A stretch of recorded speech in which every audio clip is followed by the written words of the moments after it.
Good afternoon students. Good afternoon. Okay, हम लोग जो पाठ है पाठ 6.1 सीवी रमन पढ़ रहे थे, ठीक है। Yes ma'am. हाँ, तो सीवी रमन पाठ का एक पेज और बाकी है, उसको हम लोग देख लेते हैं अभी। ठीक है, मैं आप लोग को उसका पिक शेयर कर रही हूँ। Okay ma'am.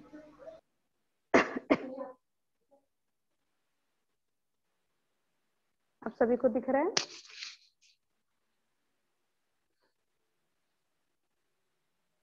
सभी को दिखाई दे रहा है? Yes ma'am.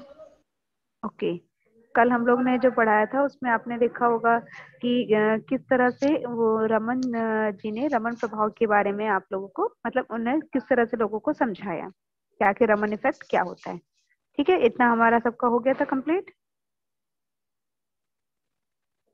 Yes ma'am. Okay, इसमें क्लास पैराग्राफ रह गया था जिसमें आपको पिक में नहीं दिखाई देगा, वो उसको मैं दूसरे पेज से आपको पढ़ा रही हूँ।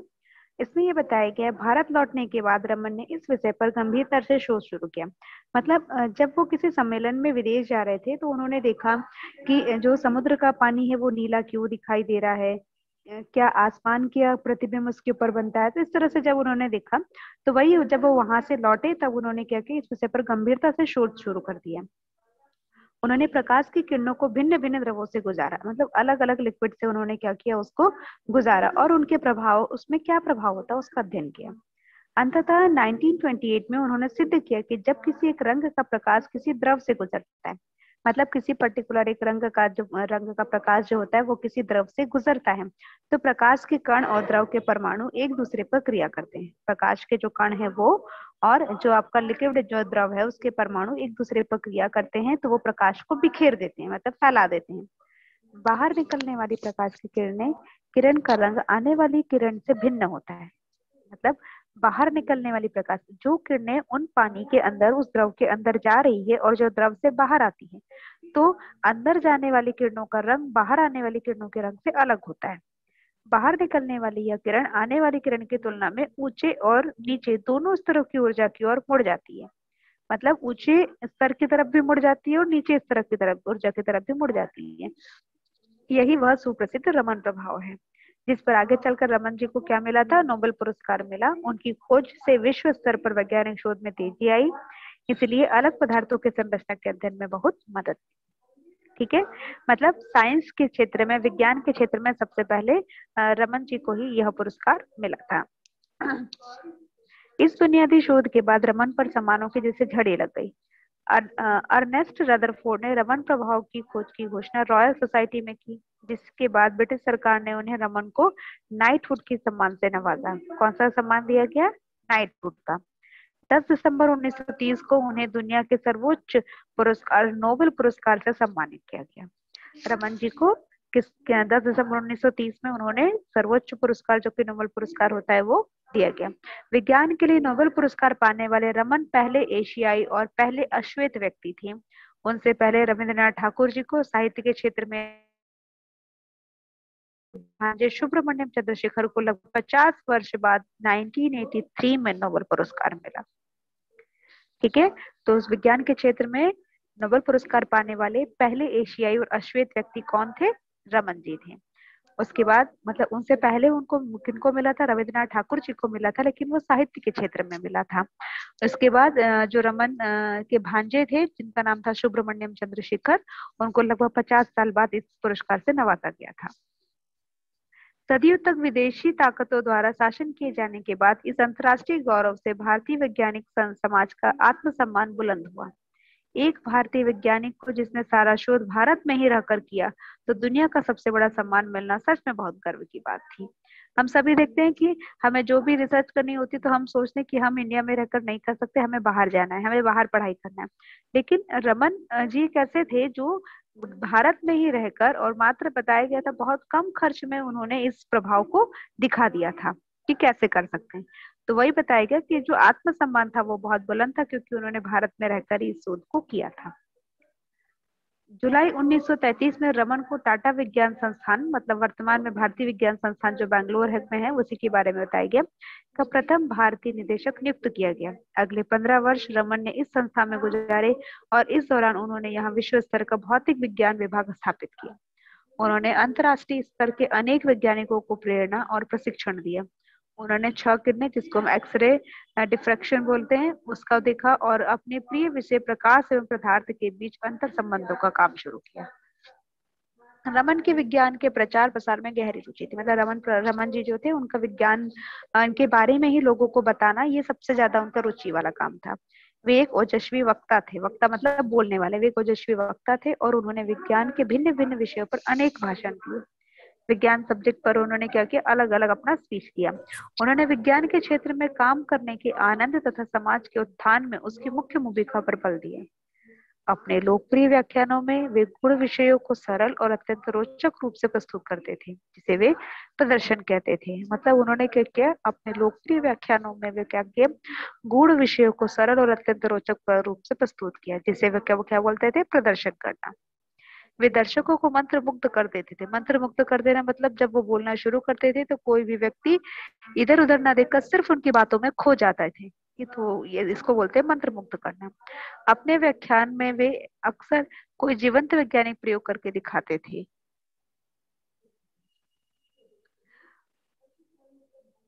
उनका व्याख्यान आसमान नीला क्यों होता है आज भी वैज्ञानिक भावनाओं को संप्रेषित करने और उनकी पद्धति की एक अनूठी मिसाल है।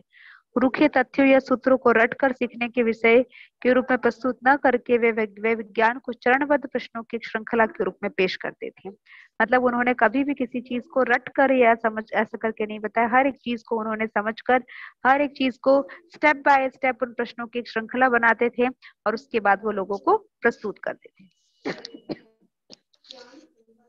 इस तरह से वे सुव्यवस्थित तार्किकता के माध्यम से प्रकृति की कार्य प्रणाली को समझाते थे। मतलब किसी भी चीज का सुव्यवस्थित तार्किकता तर्क करना और उसके बाद उस माध्यम से उस प्रकृति के बारे में समझाना। वे भारतीय राष्ट्रीय विज्ञान अकादमी के संस्थापक सदस्य भी थे। रमन ने वाद्य यंत्रों में ध्वनि विज्ञान पर भी काम किया। मतलब रमन जी ने कहा वाद्य यंत्र के प्रति भी उनकी रुचि अच्छी थी। अध्यारोपण गतियों के आधार पर धनुष डोर से बजने वाले वाद्य यंत्रों में के तीर्यक कंपन का सिद्धांत भी उन्होंने विकसित किया। मतलब अध्यारोपण गतियों के आधार पर उन्होंने देखा कि धनुष डोर जो रहती है, धनुष की जो डोर रहती है, उसको खींचने पर वो किस तरह से आवाज करती है। तो वाद्य यंत्रों के तीर्यक कंपन के बारे में भी उन्होंने सिद्धांत दिया था। भारतीय ताल वाद्य तबला और मृदंग मध्य मृदंगम, मतलब मृदंगम की ध्वनि के समस्वरी स्वभाव व शोध करने वाले के वो प्रथम व्यक्ति थे कि उनका जो आवाज होती है वो किस तरह से होती है। 1943 में उन्होंने एक कंपनी शुरू की जिसका नाम था Travancore chemical and manufacturing company limited. मतलब 1943 में उन्होंने एक अपनी कंपनी बनाई, उस कंपनी का नाम क्या था, Travancore chemical and manufacturing company limited. 1948 में सेवानिवृत्त से पहले रमन ने बेंगलोर में खुद अपने शोध संस्थान रमन शोध संस्थान की स्थापना की। मतलब 1948 में वो सेवानिवृत्त हो गए। सेवानिवृत्त मतलब रिटायर्ड होना से पहले उन्होंने क्या किया, रमन ने बेंगलोर में खुद अपने शोध कार्य के लिए एक नया शोध की स्थापना की जिसका नाम था रमन शोध संस्थान। इस संस्थान की विशेषता यह थी कि उसकी स्थापना के लिए सारी पूंजी व्यक्तिगत दाताओं से आई। मतलब इन्होंने अपने कुछ खर्च नहीं किया था। इस संस्थान की स्थापना के लिए जो सारी पूंजी थी वो व्यक्तियों ने खुद से दान की थी। उन्होंने 1970 तक अपना वैज्ञानिक शोध कार्य जारी रखा। हमेशा की तरह रमन शोध संस्थान में उन्होंने 2 अक्टूबर 1970 को महात्मा गांधी मेमोरियल व्याख्यान दिया। इसके बाद वे बीमार पड़ गए और 21 नवंबर को उनका देहांत हो गया। मैम वॉइस क्लियर नहीं आ रही है। बेटा वॉइस का जो भी मैटर होगा वो नेटवर्क के थ्रू हो सकता है, बाकी इधर से तो मैम नेटवर्क बिल्कुल ठीक है। मैम आ रही है क्लियर? हाँ वॉइस क्लियर होगी, कहीं कहीं जहाँ नेटवर्क प्रॉब्लम चलेगा तो ही आपको वॉइस क्लियर नहीं आएगी, अदरवाइज इधर पूरा वॉइस आ रहा है।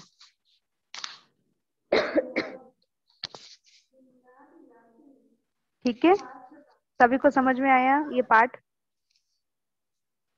Yes ma'am. कि रमन ने किस तरह से जो सीवी रमन थे उन्होंने रमन प्रभाव को कैसे कैसे बताया, और बहुत कम खर्च में उन्होंने किस तरह से भारत में रहकर ही इस प्रभाव के बारे में पूरा बता दिया, जो कि विज्ञान के क्षेत्र में बहुत बड़ी उपलब्धि थी। और विज्ञान के क्षेत्र में पाने वाले सबसे पहले नोबेल पुरस्कार किनको मिला था? रमन जी को ही मिला था। ये बहुत बड़ी बात होती है। ठीक है, अब इनके हम यदि पाठ से देखें तो पाठ में जो प्रश्न उत्तर है उसमें आपको क्या बोला है कि प्रयोगशाला का सबसे महंगा और कीमती उपकरण क्या है? कीमती उपकरण मनुष्य के दिमाग को कहा गया। ऐसा क्यों कहा गया, बताइए।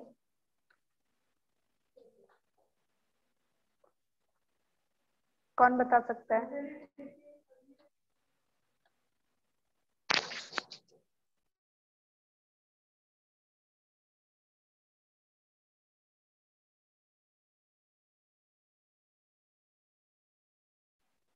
बताइए कि प्रयोगशाला में सबसे महंगा और कीमती उपकरण, मतलब प्रयोगशाला जो लेबोरेटरी होती है उसमें सबसे महंगा और कीमती उपकरण मनुष्य के दिमाग को ही कहा गया था। ऐसा क्यों कहा गया?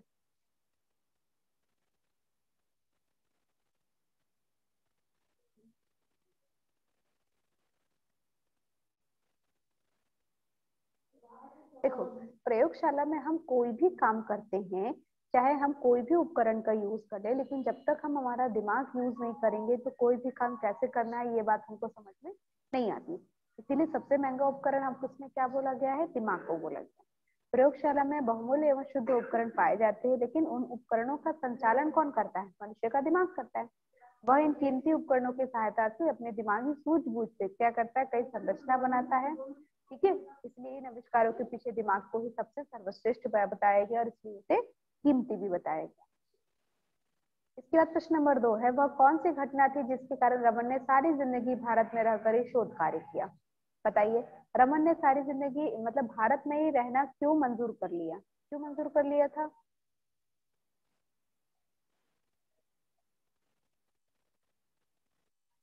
बताया गया था ना कि रमन की हाइट बहुत छोटी थी और वो इंग्लैंड जाना चाहते थे, लेकिन उनकी हाइट बहुत छोटी थी और वहाँ का बहुत ठंडा वाला सर्द वाला मौसम था, और इन मतलब छोटी हाइट होने की वजह से वो उस कड़ाके की ठंड को बर्दाश्त नहीं कर सकते थे। इसीलिए उन्होंने क्या किया? सारी जिंदगी भारत में रहकर ही शोध कार्य किया। ठीक है, तो ये बताया गया कि भौतिक विज्ञान में स्नातकोत्तर की उपाधि ग्रहण करने के बाद उनमें कुछ प्रॉब्लम्स आई, तो उन प्रॉब्लम को देख करके जब वो उच्च शिक्षा ग्रहण करने के लिए जाना चाहते थे, उसके पहले उन्होंने मद्रास में सिविल सर्जन ने जब उनकी जांच की तो उन्होंने पाया कि रमन का छोटा शरीर इंग्लैंड के मौसम के अनुरूप नहीं है, इसलिए रमन ने सारी जिंदगी भारत में रहकर ही शोध कार्य किया। ठीक है, अगला प्रश्न है, रमन प्रभाव क्या है? क्या होता है रमन प्रभाव?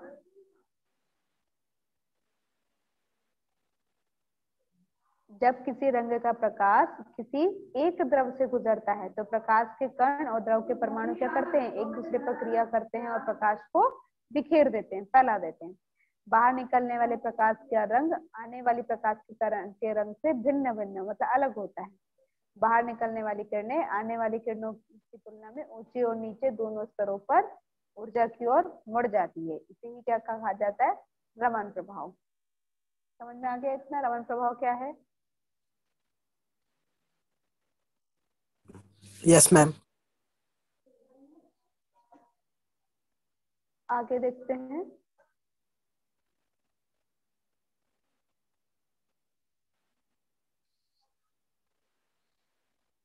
एक वैज्ञानिक होते हुए भी रमन को वित्त विभाग की नौकरी क्यों करनी पड़ी? इस नौकरी में रहते हुए उनका मन कहाँ लग रहा था? मतलब एक साइंटिस्ट थे, फिर भी रमन विभाग को वित्त विभाग में रमन जी को वित्त विभाग में नौकरी करनी पड़ी, ऐसा क्यों हुआ? क्योंकि मैम वो एमए किए थे और उस टाइम पे ना नौकरी बहुत कम थी इसीलिए। क्योंकि उस समय ये था कि उन्होंने अपने मतलब स्नातकोत्तर की पढ़ाई तो पूरी कर ली, लेकिन उन्होंने विज्ञान विभाग से पढ़ाई पूरी की थी और उस समय विज्ञान विभाग वालों की ज्यादा नौकरियां नहीं होती थी, इसलिए उन्होंने क्या किया कि उनको वित्त विभाग में सरकारी नौकरी करनी पड़ी। लेकिन जैसे ही उनकी रुचि विज्ञान में वापस मतलब उनकी रुचि और बढ़ने लगी तो उन्होंने क्या किया? अपनी उस नौकरी को छोड़कर वो Indian association for cultivation of science में वहां पर वो चलती ट्रेन से कूद गए और उस प्रयोगशाला में उन्होंने शोध कार्य शुरू कर दिया था।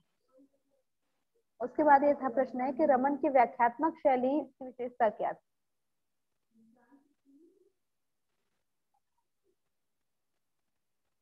रमन क्या करते थे, अपने लोकप्रिय व्याख्यान जो थे वो विषयों को सरल और अत्यंत रोचक रूप से प्रस्तुत करना उनका काम था, जिसे वो क्या बोलते थे, प्रदर्शन करना।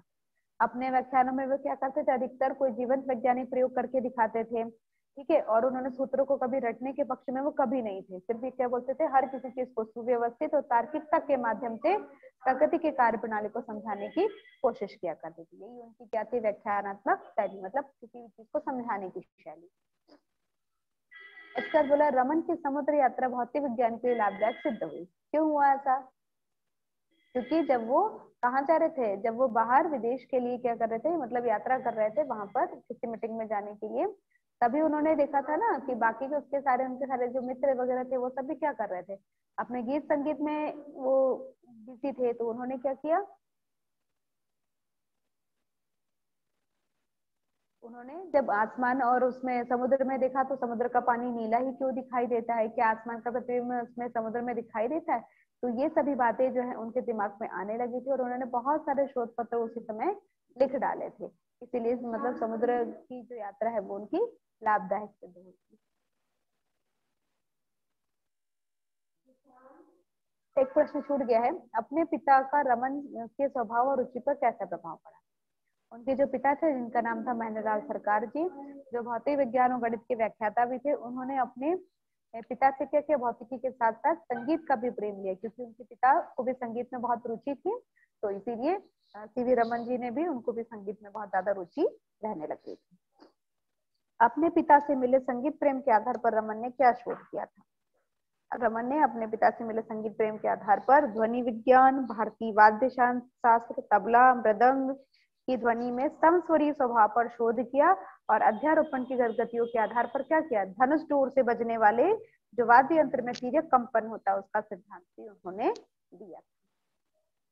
ठीक है, तो इस पाठ के अभ्यास में आपको प्रश्नोत्तर समझ में आए?